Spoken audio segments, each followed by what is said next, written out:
Read to me, Dad. Okay, honey. Walter the farting dog. Betty and Billy brought Walter home from the dog pound. Nobody wanted him, said Billy. But we love him, said Betty. Well, he smells awful, said their mother. I think you'd better give him a bath. Mother walked in and said, He still smells awful. And that's when they got the first clue.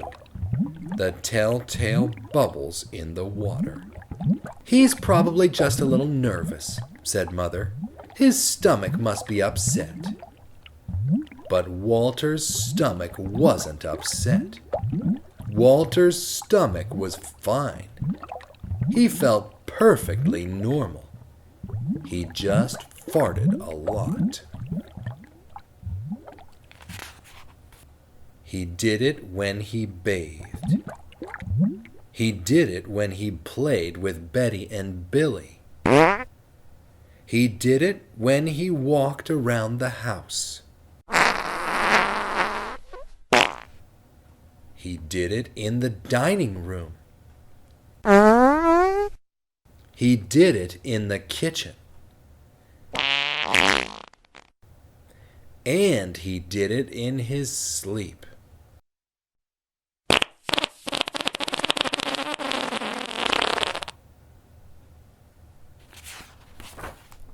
That dog farts morning, noon, and night, said Father. He can't help it, Daddy, said Betty and Billy. They didn't mind Walter's farts. So what if he farts? Billy said to Betty when they were alone in their room with Walter. Betty agreed. Walter agreed too. He sat there looking innocently around, farting. Take him to the vet, said Father.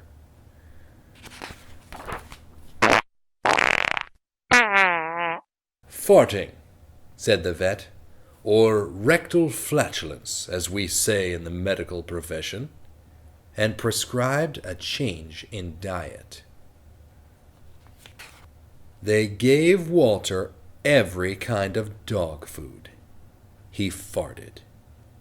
They tried him on cat food. They gave him hot dogs, hamburgers, and lettuce and tomato sandwiches. They gave him fried chicken. They gave him rabbit food. They made him a vegetarian. No matter what that dog eats, he turns it into farts, roared Father. Walter got the blame for everybody else's farts, too.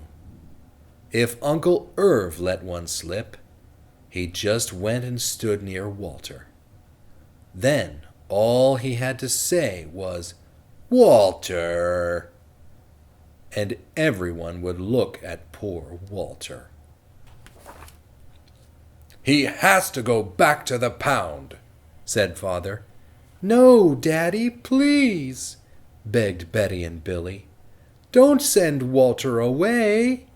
He goes tomorrow, said Father.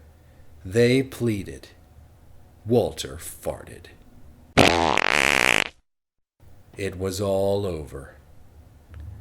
That night, Betty and Billy cried in their beds, and Walter looked at them unhappily. Oh, Walter, said Betty, you've got to stop farting, because Father is going to send you back to the pound tomorrow, said Billy.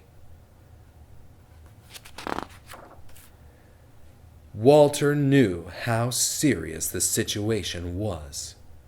He'd never see Betty and Billy again.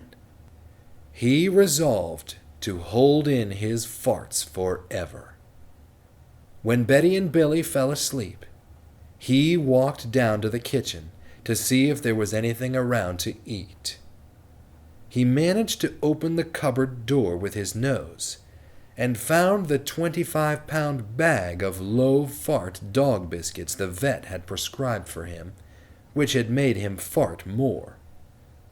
Even though he knew they made him fart more, he couldn't resist. He ate the entire bag. "Very tasty," said Walter to himself. And then he went and lay down on the sofa. A gigantic gas bubble began to build inside him. "This is going to be trouble," he said to himself nervously. He was afraid of what might happen if he let it go. He thought maybe the house would explode. So he kept it in. It wasn't easy. In fact, it was torture.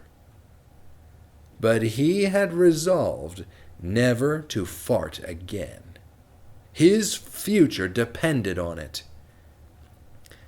As he lay there with his tail wrapped tightly between his legs, he heard a noise at the window. He watched it slowly open. A pair of burglars came through. They dropped silently into the kitchen. "Watch out for the dog," said one of the burglars. "He won't bite," said the other. "He's a wimp." Walter might have bitten them, except he was so filled with gas he couldn't move. They tied a rag around his snout so he couldn't bark. "Okay," whispered the first burglar. "Let's clear the place out." They took everything they could get their hands on.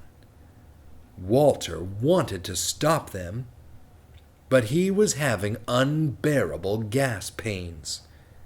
He rolled on his back and waved his paws in the air. He gnashed his teeth. "We've got it all," said the second burglar. "Let's go." That's when Walter let it fly. It was the worst fart of his life. It made a tremendous noise and shot him across the room. A hideous cloud filled the air. The burglars clutched their throats, unable to breathe. With tears in their eyes, they raced for the window.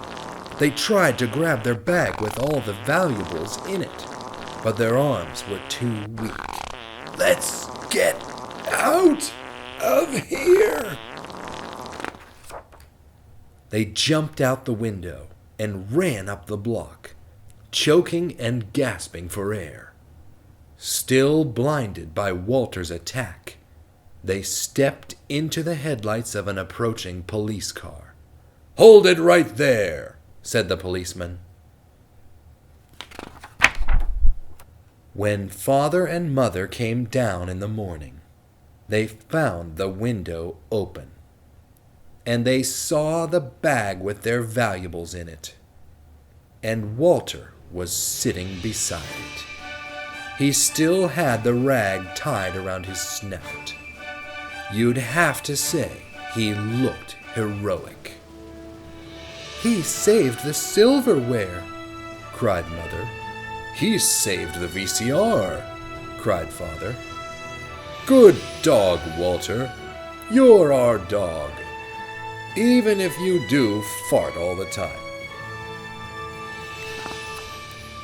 And so, the family learned to live with Walter, the hero dog.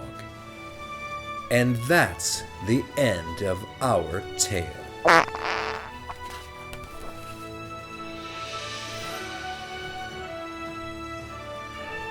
The end. Thank you, Dad. You're welcome, sweetheart. You want to pick another one?